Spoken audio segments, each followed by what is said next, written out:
and Delta X-Ray. I'm your host Alex. Today I'm gonna give my final thoughts on the video game Fear 3. I think it's a very, very enjoyable experience. There's a lot of replayability in this game. An excellent tactical shooter. The gunplay is excellent. The only thing I think a little bit that the developers Warner Brothers didn't really pay so much attention to the first Fear and the second Fear by Monolith Studio, because those fears are much more suspense. And over here in Fear 3, I think they overdo the jump scares a little bit. And what you get then, you get a little bit resistance against it, immune against it. I think that was in Fear 1 and Fear 2 much better done. Much more suspense, much more time between each jump scare. So building up to a suspense, to a climax, and then a jump scare and then an anticlimax, basically like that. The sound design is excellent. The sound quality and the sound design in this game. Honestly, the audio mixing not so great sometimes, and the limiting. There's sometimes big volume jumps, and also something that's not great done is some sound effects and sound bites play themselves as individual samples, and sometimes you really listen that there's not like a nice gradual fade in, fade out in some samples and sound bites. So you get sometimes that you really listen in the game that it's just the individual files being played, and then there's just a little bit of a complete silence between it, and normally that, the human hearing picks that up very well, but if you have then even some white noise or some pink noise or some drone sound in the background still continuing, and then the next sound bite or sample plays, then you don't get that huge silence in the middle. This can also be related, by the way, I have to warn about that, with older audio codecs and older Sound Blaster environmental audio extensions.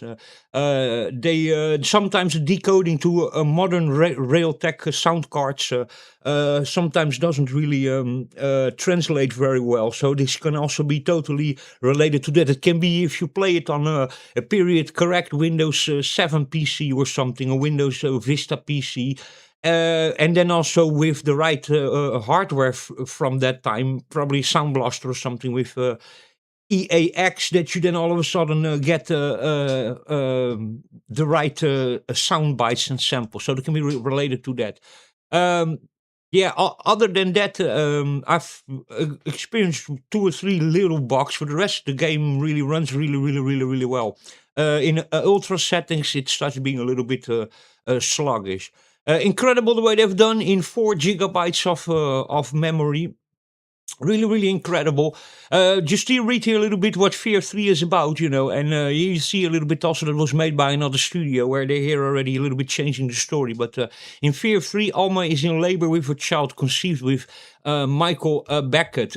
Paxton Fettel is allegedly a disappointment. However, he wishes to see his brother embrace his family power rather than destroy it. Alma, by the way, Alma, the girl, Alma in Portuguese and Latin means soul, so that you just know that. Alma appears before her son numerous times, mostly in her child form, but also in her adult form. When confronted by the creep, she reacts with intense fear, as the creature was created by the horrid memories of her late father, Harlan Wade, and not entirely of her own influence. So here in this sphere, she's not so much the antagonist anymore. He cannot see this made by another developer. Through the game, Alma can be heard screaming as her contractions intensify and causing psychic disturbances all over the city of Fairport. At the end, when the Point Man and Vettel reach her, Alma is shown to be weak and unable to move or speak. Depending on player's action, her child will be taken from her by one of her brothers. She either disappears and possibly still exists if the Point Man kills Vettel, or is eaten and killed, absorbed by Vettel if he kills the Point Man. Interestingly, Alma's appearance and mannerism are changed dramatically in Fear 3. The obvious difference is her child from appearing to be much older than in the previous installment, as well as having a bloodied face, sleeveless red dress and brown shoes. And compared to her previously seen clean face, long sleeved red dress, and bare feet. The reason for this change is unknown. Well, I think it's known actually. I'll explain you why. Her adult form has also much longer hair than the other games, dragging on the floor behind her as she walks. Sphere 3 is the only game where Alma is never here to say anything, despite being quite vocal in other games, and where Alma is never seen attacking or killing anyone. Unlike previous games, Alma is not the main antagonist of Fear 3, not even technically an antagonist, as she never attempts to kill or harm the protagonist. I think you can see here that this is made by Warner Brothers and by a completely different studio, and you can see here that this is made here. Alma is much more the victim. So here there's already some progressive, leftist kind of liberal woke ideology already in there, where they've changed her over of being actually the antagonist to actually being the victim. Let's go back here to let me see, Fear 1. And then in Fear 1 you read a completely different story. Alma Wade was born to Harlan Wade and his wife Elizabeth Wade on August 26, 1979. Alma's mother died during labor, leaving Alma solely in her father's custody. For reasons unknown, Alma was gifted with tremendous psychic powers, and as a result, she suffered nightmares and was attuned to the negative emotions of people around her. Her father noticed her powers not long after birth and introduced her to the Armacom Technology Corporation experiments when she was 3 years old. Armacom induced Alma into Project Paragon, where they tested her for every type of psychic power, and she passed all tests. She was experimented on relentlessly to discover the source of her power and how they responded to external stimuli. When Alma was 5, she began to purposefully fail Armacon's test with the hope that the company would stop experimenting on her. Sometimes later, she set fire to the lab and the Project Origin facility and began to psychically attack the Armacon scientists experimenting on her. Her victims began to have vivid nightmares, sudden mood changes, and delusions. When Armacon realized that the only thing stopping Alma from doing much worse things to the scientists was her young age, they made plans to keep her alive but unable to psychically attack her employees by keeping her sedated. At the age of 7, Alma was recruited into Armacon's Technology Corporation Project Origin with the aim of creating psychic individuals from a psychic forebearer. Two days before her 8th birthday in 1978, she was put into an induced coma and locked in the vault and spherically structure located deep in the secret Origin facility, neutralizing her psychic abilities. As a note that can be found in Fear 2, Project Origin suggests Alma may have been already killed at least one person before being put into a coma. As well, she is seen with blood on her legs when ATC guards transport her to the vault. During the project, Alma was impregnated twice with prototypes created from her own DNA mix. That was mixed with the DNA of the Origin researchers, including Hart and Wade itself. So over here it was more like chemically induced. In Fear 3, it was a little bit more forced upon her. Let me say it like that. I'm not going to go farther on that because of YouTube, but there you go. She gave birth to the first prototype, the Point Man, when she was only 15 years old, and the second, Paxton Vettel, a year later. Alma eventually merged her consciousness with that of Vettel when she was 10, causing the first synchronicity event and prompting ATC to shut down Project Origin completely and to pull the plug on Alma. Life support was removed from the valve when Alma was 26, leading ATC to believe she was dead. According to Harlan Wade, her physical body died 6 days after the removal of life support, but according to Fear 2, Project Origin, her psychic energy continues to linger along after her heart stopped, fueled by the hatred of her angry, rageful spirit. So spirit, Alma, that means spirit, soul in Latin. However, she remained mostly dormant for 20 years as her spirit was still sealed inside the vault with her corpse. During the time, people in the area of her corpse would feel uneasy or ill, and that part of the city was eventually abandoned. Frightened by almost power, Armacon employees shut down the facility in which her body lingered, refusing to reopen it until 20 years had passed. So that is the story of Fear 1. Let me see. So yeah, Alma Wade was the first antagonist of the Fear series, and in 3 she's more like she's not really an antagonist anymore. She's a victim, more or less, in Fear 3. You see also that the ideology and political thing of a different development company, can completely change also certain dynamics in games. She's a powerful psychic who seeks revenge against Armacon Technology Corporation due to her usage of her in a series of inhumane experiments and secret projects with the aim of making her powers financially viable. So to weaponize that psychic energy. Her voice actress in Fear is Melissa Roberts. Her voice and movement in Fear 2, Project Origin, and Fear 3 were provided by Alicia Glidewell. So there you go. You see just here a little bit still of what they say. Fear First Encounter Assault Raccoon. The game story revolves around the fictional Fear First Encounter Assault Raccoon unit, an elite group in the United States Army tasked with investigating supernatural phenomena. With a mysterious paramilitary force infiltrating a multi-billion-dollar aerospace compound, taking hostages but issuing no demands, the government responds by sending in a special force team only to have them obliterated. Scooper. Sorry. Live footage of the massacre shown an inexplicable wave of destruction tearing the soldiers apart. That's one of the first things you see in Fear 3. With no other recourse, the elite Fear team is assembled to deal with the extraordinary circumstances.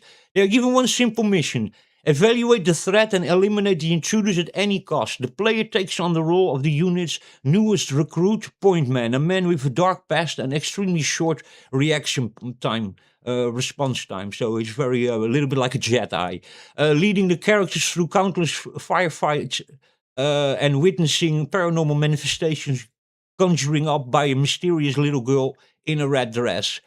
Schindler's List. Although the atmosphere of the game was heavily influenced by Japanese horror, Monolith's primary goal with Fear was to make the player feel like the hero of an action film. To this end, they combined the slow motion technique called reflex time, a semi-destructible environment, and a highly detailed particle system in an attempt to create an as immersive and environmental as possible. Create an immersive and environment as possible. Another vital element in this is the game's AI, with Monolith employing a never-before-used technique to give hostile NPCs an unusual broad range of actions in response to what the player is doing. This results in NPCs who can also work as a team, such as performing flanking maneuvers, laying down suppressive fire, and attempting to retreat when under heavy fire. Upon its initial Windows release, Fear was very, very well received. You can say that again. With the AI garnering particularly praise. Critics also lauded the graphics, atmosphere, sound design, music, and combat mechanics. A common point of criticism were a lack of enemy variety and a weak plot and repetitive level design. The Xbox 360 was also very good received, but the PlayStation 3 version was met with mixed reviews, with many critics unimpressed with the port's technical issue and graphical inferiority. Yeah, but I can understand that. Fear is with the particles very difficult to run on that. It was a commercial success, selling over 3 million units worldwide across all 3 systems. So there you go. That was Fear. I think it's actually an excellent game, and I think it actually aged very, very, very, very well. In the time it came out, it was not so well received because everybody was expecting exactly the same as Fear 1 and Fear 2, which is much more suspense based. This is much more a technical shooter, but I think it's for the rest really well done. I think actually the whole story of Fear is actually a good material. Also, Warner Brother owning it to just make a movie of or something. You can eliminate a lot of the technical military stuff on it, and if you just take the story of Fear, then it's actually an excellent story to make a movie of also, and also just a continuation of the franchise. It's really a shame because. It got very bad received because people were expecting exactly the same when they reviewed this as Fear 1 and Fear 2. And there's just a lot different in Fear 3 compared to Fear 1 and 2. Fear 1 and 2 are much more suspense-based, much more horror-based. Fear 3 has a mixture of horror with suspense. That I sometimes think, again, what I say, that they overdo the horror, and they do it too much, and then it becomes insignificant. But other than that, I think it's a very good game. And the more years have passed, the more I actually appreciate it. It's a bit like Doom 3 for me. It's a game also that when it came out and I played it first, I didn't appreciate it. And now 10 years later, I actually appreciate the hell out of it. Both the art form, the direction, the way the engine runs, and yeah, that kind of creativity and a crazy design that they gave to things in the late yeah, in the beginning of 2010, more or less, 2006, 2010, 11 was a very particularly very special art form. They put it in the video games. So yeah, I appreciate the hell out of it. I think it's a very good game. I think has lots of replayability in it. Things sometimes a little bit incoherent. Some parts in the game, I think they're trying to do too many things and they jump from too many things. Too many different things all of a sudden, and it becomes sometimes a little bit incoherent. They are, in my opinion, trying to do too many things and becomes a little bit information overload. They change too many game mechanics and yeah, I think that they are trying really to put too much action and too much. The game is, in my opinion, too dynamic. There's too many things changing that becomes a little bit incoherent and sometimes difficult to follow. But other than that, it's a great game. I really enjoy it a lot. So if you enjoy it also, you can, on some sites, you can pick up the whole franchise of Fear. Normally it's like $20, I think, Fear 3. But on sites like GOG and a bunch of other sites, those key sites, you can sometimes pick up the whole trilogy for $5 or $10. So it's totally worth it to play. I really enjoyed Fear 3. And I enjoyed Fear 1 and 2 also. And they also are really, really different. So if you're looking for that, and then this is not the game for you. But if you accept the fact that it's just a little bit different, it still tries to be sort of a it's not a prequel. It's not a sequel. It's not a prequel. It's just a spin-off, sort of, where they still use then the fear lore and brand and story, but change it into a more military tactical shooter. And if you look at it like that, then it's really, really good. The gameplay is really good. The AI is really good. Map design is incredible. Sound quality, sound design is really good. Only 4 GB the whole game, which is incredible. The modern day game developers can take an example on that. So anyway, that was my final thoughts on the Fear 3. I enjoyed it really, and the more years pass, the more I actually enjoy it. The first played this game like 10 years ago, 12, 15 years ago or something. I played it the first time. At that time I didn't enjoy it so much, and I played it about 7 years ago again, and I enjoyed it way more. And then 4 or 5 years ago, I played it again, and I enjoyed it even more. And now, I think also has to do with modern games just being so crappy. I really enjoyed the hell out of this game, and I'm going to also just revisit Fear 1 and 2 now again also. And also a bunch of other games from around that time. I have a huge collection of games of that time, and let me tell you, they were way better than the stuff you have today. That's really my honest opinion. But anyway, thanks for watching and listening, and I highly recommend Fear 3. I think it's an excellent game. High replayability, just excellent. Anyway, thanks for watching and listening. Stay safe, take care, and I'll catch you in the next video.